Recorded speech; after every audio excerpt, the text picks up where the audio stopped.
Welcome into the Cleveland Browns Report. Matthew Peterson here, breaking down all the latest on the Browns as we have a fun's maybe an interesting word to describe. We got a juicy story to talk about today, which is Kevin Stefanski being forced to fire Alex Van Pelt. We're going to use, as always, our Bernie co-star heads as a bit of a scale of believability.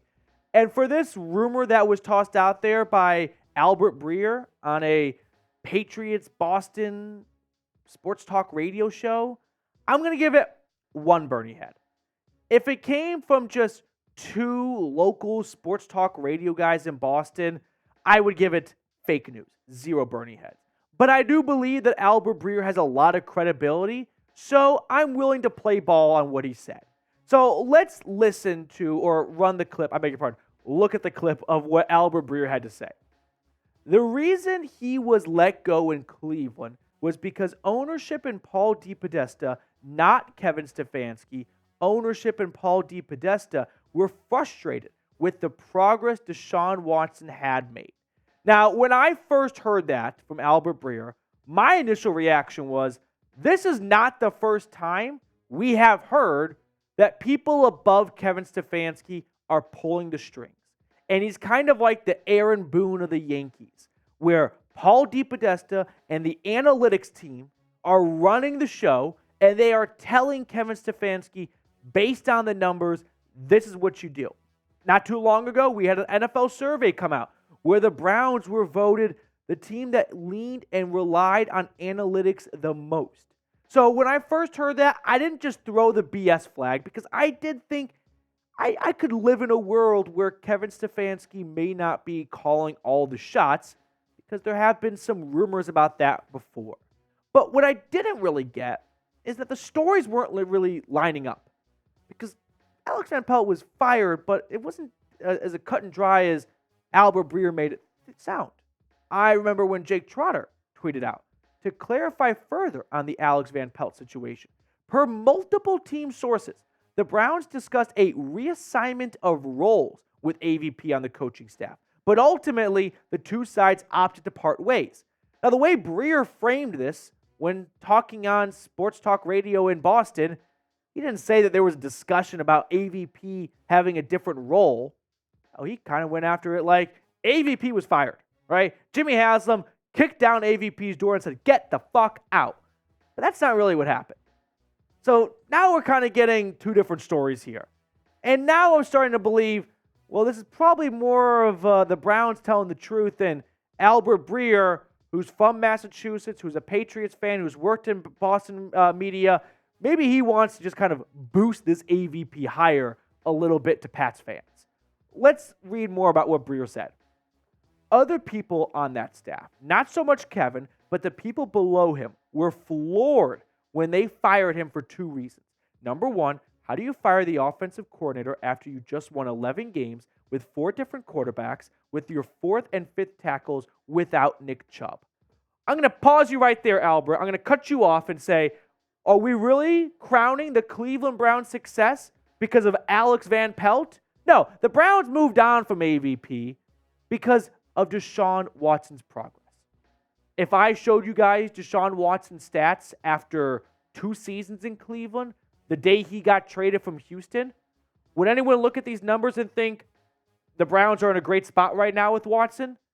No. I mean, they're not in a bad spot. They're not as bad of a spot as the national media and Steelers and Bengals and Ravens fans try to make it out to be. Cleveland is still 8-4. They want to make it out as this complete and utter disaster, which it isn't. But it's also not where the Browns, I would say, expected it to be. Partially because he missed a lot of his first year due to a suspension and missed, unfortunately, most of his second year due to shoulder injuries and more. So Deshaun Watson, I don't think has been as bad as maybe some people out in the NFL landscape like to make it out to be, but he is definitely far from what the Browns expect and need him to be, given what they gave up for him and the contract they signed him to. So that's why AVP was fired, because of the lack of improvement from Watson. Not because, well, he won 11 games with James Hudson. No, shut up. Now, Albert Breer also said this. The other reason is the real key, though. He was the glue of that staff. Kevin, if you know him, is a great guy, but he's not the outgoing guy. His personality is very dry. He's got a good sense of humor, but he's not this outwardly egregious guy. Alex was the one that held that staff together. When guys were coming out, when guys were coming in, he is a guy who was a unifying force in that building. So here are a couple of reactions I have to that. One, I'm not going to pretend like I know Alex Van Pelt on a personal level. He may be that really important glue guy in the locker room. He may be the one that's cracking towels and making jokes and keeping things light after a loss. And that's important, right? But the Browns lost how many starters last year? Got to 11 wins with the number one defense. But Albert Breer is going to tell me that it was none of that. It was Alex Van Pelt that kept that ship from sinking. I don't really believe that, right? And if AVP is this glue guy, which, hey, from one heavier set guy to another heavier set guy, we all know that you've got to bring something else to the table, and that's usually humor 9 times out of 10. And he can bring that, I'm sure, and maybe that's the case. But at the end of the day, if Ken Dorsey comes in and he doesn't start cracking jokes, but the Browns start rattling off wins and Deshaun Watson's thrown for 300 yards in 3 straight games, I don't think anyone's going to give a shit that Ken Dorsey doesn't have some good one-liners. Vibes are going to be high in that locker room because the Browns are winning. So yeah, maybe it's a bit of a sacrifice but everyone loved AVP, right? AVP was the guy in the frat house who always had, well, I won't finish that sentence, but always everyone was going to his room in the fraternity house. Sure, that's cool and all, but maybe it was time to, I wouldn't say bring in an adult because this analogy has really gotten off the rails, but bring in a guy that can get the best out of the quarterback. And if that happens, people are going to be okay with AVP not being around anymore. So my final thoughts are ultimately Albert Breer from Massachusetts talking to Patriots fans, trying to boost up this hiring of Alex Van Pelt because people will look at it as, we got the guy. I mean, this is how Patriots fans are going to think because they're the Patriots. We got the guy that the Cleveland Browns fired. No way he's worthy of working for this esteemed franchise. So Albert Breer tries to muddy the waters and going, no, he wasn't quite fired. He was forced out. It's not how you think it went. And ultimately, the national media, and I can see after, well, let's just call it what it is, some really bad years in Cleveland, are always going to assume the Browns made the bad decision. And I think that's what Albert Breer is doing here. Because for a long time, they were right. But I think it's time to bury that narrative. Now, let me know. Which offensive coordinator would you rather have? Alex Van Pelt or Ken Dorsey? I'm willing to roll the dice on Ken Dorsey. Yes, the Browns had some success with Joe Flacco, but you weren't going into 2024 running it back with Joe Flacco. You had to get a guy that would get the most out of Deshaun Watson. And after 2 years with AVP, I didn't feel like we were making any more strides that direction. Moving on to our second rumor of the day. Cleveland going to go defensive tackle in round 2. I'm going to give this one 2 Bernie heads. So we had a new ESPN mock draft come out, and that's the direction that the folks over in Bristol had the Browns going.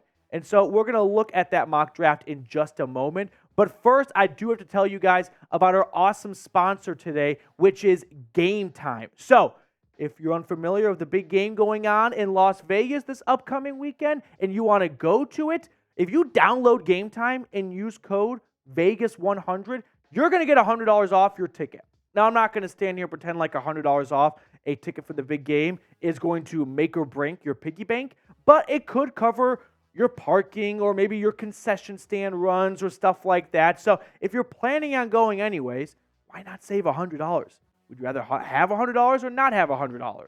But if you're not going to the game, no harm, no foul. Let me tell you about Game Time and other features they offer. So if you want to go see the best team in the NBA right now, in your Cleveland Cavaliers, you can do that and get $20 off your ticket with promo code BROWNSCHAT. If you want to go see some Cleveland Guardians spring training, if you want to go see a concert in Cleveland or any other sporting event in your local area, download Game Time today.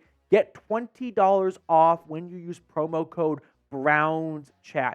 Now, I put all that information in the comments and description of today's video, so make sure you check them out today. Once again, download Game Time and get $20 off when you use code BrownsChat, or $100 off a ticket to the big game when you use Vegas100.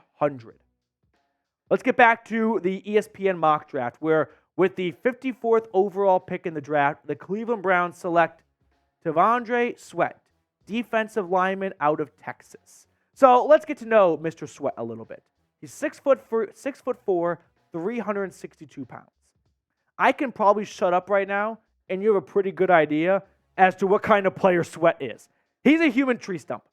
You're going to put him in the middle of your defensive line as a nose tackle, and no one's going to move him. And in a perfect world, that means JOK and the rest of the linebackers are going to get in the backfield and take down running backs for TFLs. That's the big pro.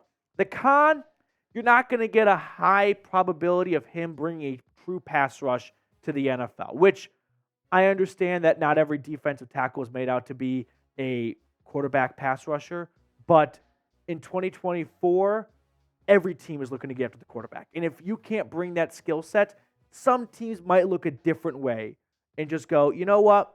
If we give up some extra yards on the ground, so be it. But if we can get a defensive tackle that can get us some sacks and pressures and things like that, we'll take it. But here's what Matt Miller from ESPN had to say about this selection. Let's fix the Browns' run defense by plugging in the 6'4", 362-pound Outland Trophy winner at nose tackle. Sweat is an immovable force in the middle of the defensive line, but he also has enough quickness to score 22 pressures and 2 sacks in 2023 while consistently collapsing the pocket and chasing down ball carriers. The Browns enter an offseason with 3 defensive tackles hitting free agency, making this both a need for the team and a great value pick. And I do agree with Matt Miller. You're getting the best of both worlds at the end. You're getting maybe best player available at pick number 54, and it happens to be at a big position of need for Cleveland potentially. Now, Sweat this past season for the Longhorns, I understand that the 2 sacks, but he can get after the quarterback. Yeah, it's a little bit easier going up against West Virginia, Iowa State, and Baylor offensive linemen. I'm not so confident about that game transcending over to the pros. But I do agree that a pick at defensive tackle would be a very smart selection for Cleveland if they are unable to bring back Jordan Elliott, Shelby Harris, and or Maurice Hurst. Because if they let all 3 of those guys walk, we're talking about a returning defensive tackle room with Dalvin Tomlinson and Siaki Ika. Now, maybe Ika's ready to take a big step forward in year 2 after more or less redshirting his rookie season, but that's kind of a big gamble to make if you don't think he's at that spot. I ultimately think free agency, I don't think is actually going to dictate Cleveland's first draft pick very much. It might feel like, hey, if the Browns go in free agency and they sign a bunch of defensive tackles or bring back, let's just say, Jordan Elliott and Maurice Hurst, okay? Defensive line is good. Now they got to go get a wide receiver. Have we not learned from Andrew Berry's draft history? The guy's always looking for best player available. Did he need an offensive tackle last year in round 4? No, they had Jed Wills, they had James Hudson, they had Jack Conklin. But he saw DeJuan Jones and thought, this guy's got no business being here in round 4. Did the Browns need a quarterback in round 5 last year? No, they just signed Josh Dobbs to be their backup. But he thought Dorian Thompson-Robinson has no business being here. So even if the Browns do go out and sign a bunch of receivers or a bunch of DTs, if pick number 54 rolls around and Andrew Berry thinks, hey, I know we just drafted or signed 2 defensive tackles, but there's no reason why Sweat should still be available. Let's go get a horse trait football player. That could be the selection for Cleveland. One more thing before we get on to the final story here. I just want to show some love to those of you that have recently subscribed to the channel. Blandon Green, Brock Leatherman, Vlad Modeling, Mike. Thank you guys so much for joining the channel. I hope you don't regret it. And hey, if you want to get a shout out on a future Browns report, hit the sub button. Moving on to our third and final rumor of the day. Are the Browns going to be playing in Brazil? I'm going to give this one 2 Bernie heads. I feel like it can go either way right now. So let's talk about a story that kind of swept Browns Twitter yesterday, which was the Philadelphia Eagles have been announced as the designated home team for Week 1, Friday night, the day after the opening kickoff on Thursday in Brazil. So, could the Browns play the Eagles in Brazil? Because when you look at Philadelphia's home opponents, well, we won't know when they're playing. We do know who they're playing. And the Browns are one of the Eagles' home opponents. So let's take a good look at this for a moment. I don't think it's going to be an interdivision game in Brazil. I don't know why. I just don't think that. We rarely see interdivision games over in London or Germany. So rule out the Cowboys, the Giants, or the Commanders. That leaves us with the Browns, Falcons, Panthers, Jags, Packers, Steelers. Now, the Panthers and Jags are already playing in London and Munich next year.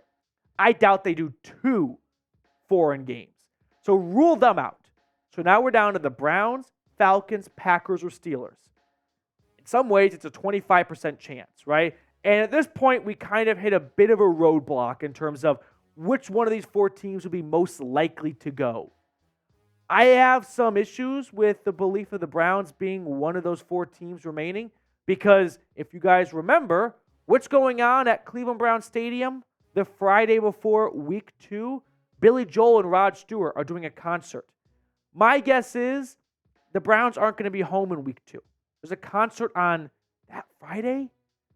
Doesn't seem like they're going to turn it around to play a game on Sunday. Maybe they could be home on Monday Night Football, but I'm thinking the Browns are on the road Week 2. So if the Browns are on the road Week 2, they're not going to make the team that plays in Brazil Week 1 go on the road the next week.